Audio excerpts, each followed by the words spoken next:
Directly beneath one of the most famous monuments in the ancient world, archaeologists found a burial chamber filled with human remains.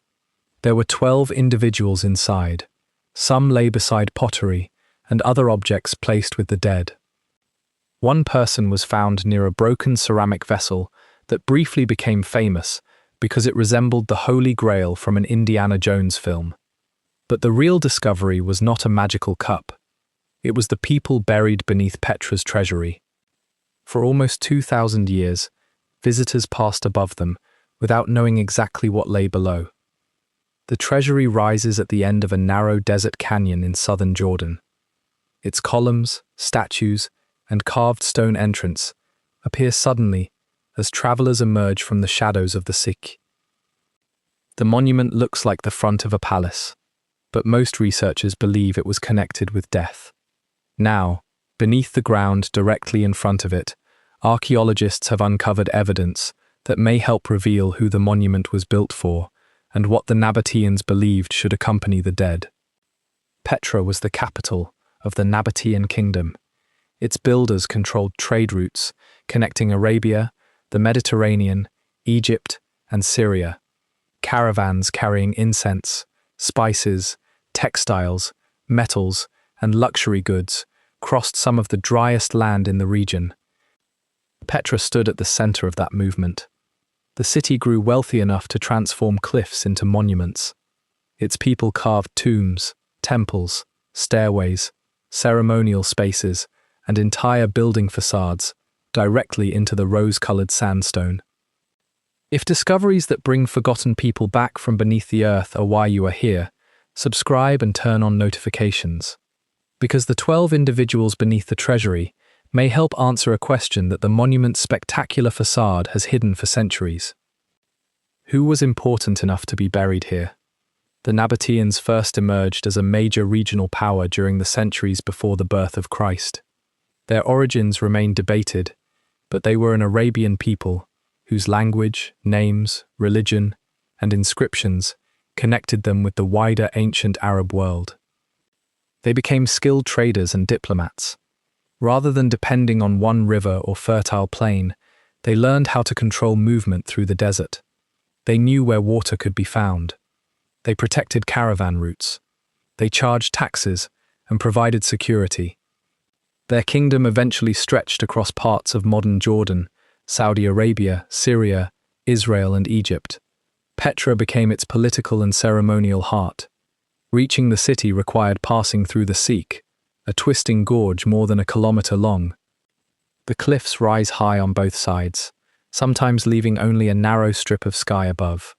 Water channels were cut along the rock walls. Dams redirected dangerous floods. Pipes, cisterns, reservoirs, and settling tanks captured and distributed water. These systems allowed a large population to live in an environment where rainfall was limited and sudden storms could become deadly. The same canyon that protected Petra could also funnel floodwater directly toward the city. The Nabataeans answered that danger with engineering.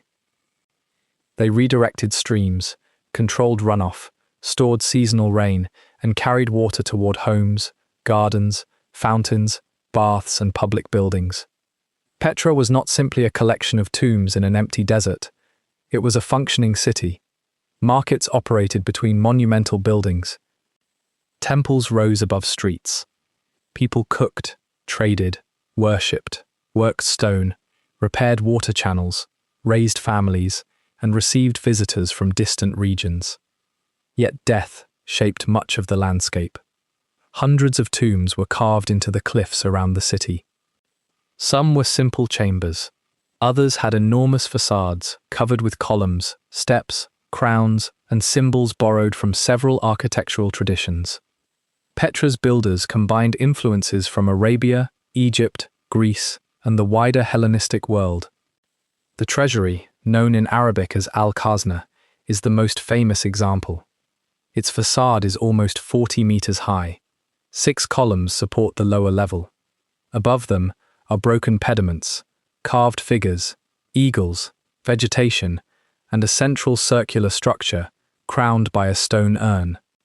The name Treasury came from a later legend. People believed the urn contained treasure belonging to an Egyptian pharaoh. Gunfire marks on the stone show that some tried to break it open, but the urn is solid sandstone. There was never a treasure chamber inside it. The real purpose of the treasury remains uncertain. It was probably built during the 1st century AD, when the Nabataean kingdom was at the height of its power. Some researchers have proposed that it was a royal mausoleum, possibly connected with King Aratus IV. He ruled during a period of prosperity and major construction, but no inscription securely identifies the monument's owner. The rooms behind the facade are surprisingly plain. A central chamber opens from the entrance, with smaller rooms on either side. There are no surviving decorations that clearly name a king. There is no throne room filled with gold. The magnificent exterior creates expectations that the interior does not satisfy. That difference suggests that the facade itself carried the main message. Anyone approaching it would see wealth, authority, religious symbolism, and control over stone. The monument turned the cliff into a permanent display of power. But if it was a tomb, where were the dead? That question became more complicated, because many tombs at Petra were emptied or disturbed long ago. Robbers searched for valuable offerings. Later inhabitants reused chambers as houses, storage areas, churches, shelters, and animal pens. Earthquakes damaged structures. Floods carried sediment through lower spaces. Human remains were scattered, removed, or destroyed. A monumental facade could survive, while nearly every trace of the people buried behind it disappeared. In 2003, archaeologists excavated tombs beneath the area in front of the Treasury. The work revealed chambers and burials below the level used by modern visitors. These discoveries confirmed that an older funerary complex existed beneath the visible monument, but part of the underground area remained unexplored. Years later, researchers returned with remote sensing equipment. Ground-penetrating radar sends signals into the earth and records how those signals reflect from buried surfaces. Changes in soil, stone, walls, floors, and empty spaces can create different patterns.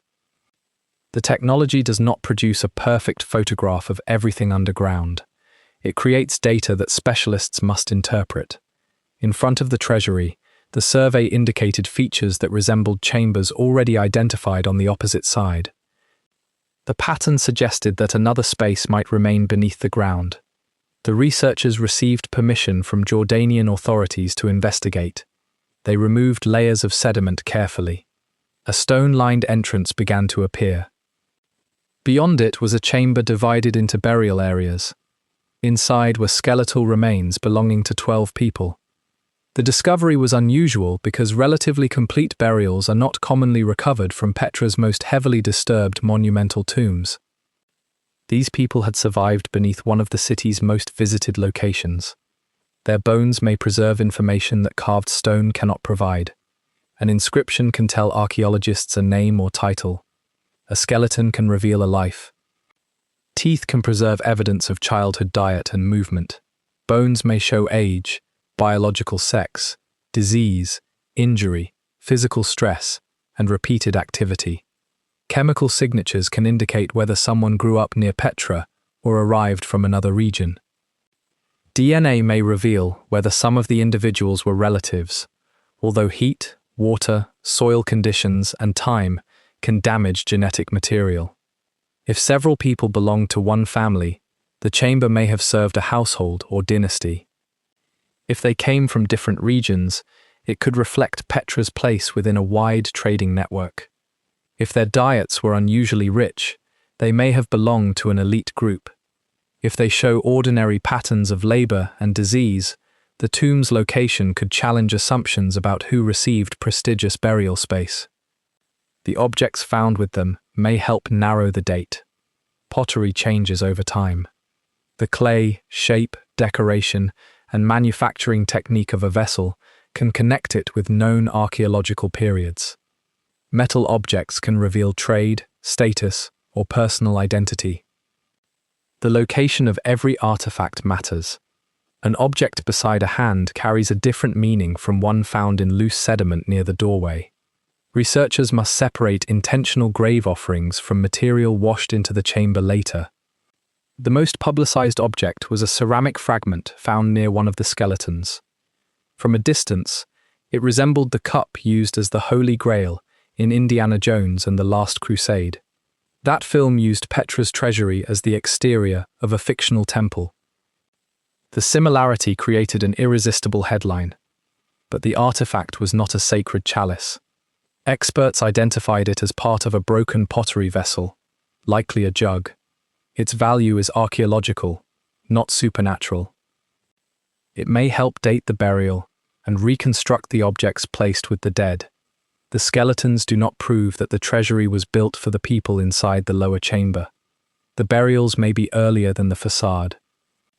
They could belong to a funerary complex that existed before the treasury was carved. The monument may have been added above or beside older tombs as the area became more prestigious. Alternatively, the chamber and the treasury may have formed part of one larger plan. Dating the sediment, pottery, bones and construction phases will be necessary before those possibilities can be separated. This is where the most dramatic version of the story needs to slow down. The chamber was not completely unexpected. Earlier archaeological work had already revealed tombs beneath the plaza, and Jordanian authorities were aware that additional burial space remained in the area. Experts also point out that tombs containing human remains are not unknown at Petra. The discovery is important because of its location, preservation, and research potential, not because archaeologists opened a supernatural room that everyone else feared to enter. The 12 people have not been identified as kings, priests, victims of sacrifice, or guardians of hidden treasure. No evidence shows that they died together. They may have been placed inside the chamber, across several years or generations. The treasury has not been proven to be the tomb of Aretas IV, and the pottery vessel was not the Holy Grail. Removing those exaggerations leaves a stronger story. Beneath Petra's most famous monument, researchers found a group of people whose bodies may reveal more about Nabataean society than the facade above them ever could. The Nabataeans left inscriptions, coins, architecture, and trade evidence, but they did not leave a long historical record describing their society in detail. Much of what is known about them comes from outsiders. Greek and Roman writers described their wealth, desert skills, rulers, and conflicts. Those accounts are valuable, but they viewed the Nabataeans from outside their own culture. Burials offer another kind of evidence. They show how people treated the body. They reveal which objects were considered suitable for the dead. They can expose differences between public display and private ritual. The treasury's facade speaks loudly about power. The chamber beneath it may speak quietly about family, memory, and loss. Petra's political independence ended in AD 106 when the Roman Empire annexed the Nabataean kingdom. The city continued to exist. Roman roads, buildings, and administrative systems became part of its landscape. Later, Christianity spread through the region. Some monuments were converted into churches. Earthquakes damaged buildings and disrupted water systems. Trade routes changed. Petra gradually lost the political and commercial importance it once held. It was never completely forgotten. Local communities continued living in and around the area. Western travelers later described the ruins as though they had rediscovered a vanished city, but people in the region had long known the monuments and their stories. Modern archaeology added another layer. Excavators documented facades, temples, tombs, inscriptions, pottery, and water systems. Remote sensing revealed structures without immediately disturbing them. Conservation teams work to protect sandstone that continues to erode under wind, rain, salt, tourism, and sudden floods. The treasury may look permanent, but it is slowly changing. Every storm removes grains from its surface. Every crack allows water deeper into the stone. Every excavation must balance discovery against preservation. The chamber beneath the treasury now faces the same challenge. Once opened, its environment changed. Temperature, moisture, air, and human activity began affecting material that had remained protected underground. The skeletons and artifacts must be recorded, stabilized, studied, and stored carefully. Their greatest value will not come from being displayed as mysterious objects. It will come from the evidence they preserve. Researchers may learn whether the 12 individuals were related. They may determine when each person died. They may reconstruct injuries, illness, diet, and migration. They may discover whether the chamber predates the treasury or belonged to the same construction program. One result could support the theory that Al-Khazna was a royal mausoleum. Another could reveal that the monument was built over an older cemetery whose meaning had already changed. Either answer would alter how the treasury is understood. For millions of visitors, Petra begins with the moment the facade appears through the sec. Sunlight strikes the columns. The sandstone changes from red to gold. The monument seems to rise directly from the canyon. Most people look upward. They study the urn, the statues, and the enormous carved entrance. The discovery asks them to look down. Beneath the ground are the remains of 12 people. They lived when Petra was connected to distant markets, when caravans crossed the desert, and when Nabataean engineers carried water through channels carved into the cliffs.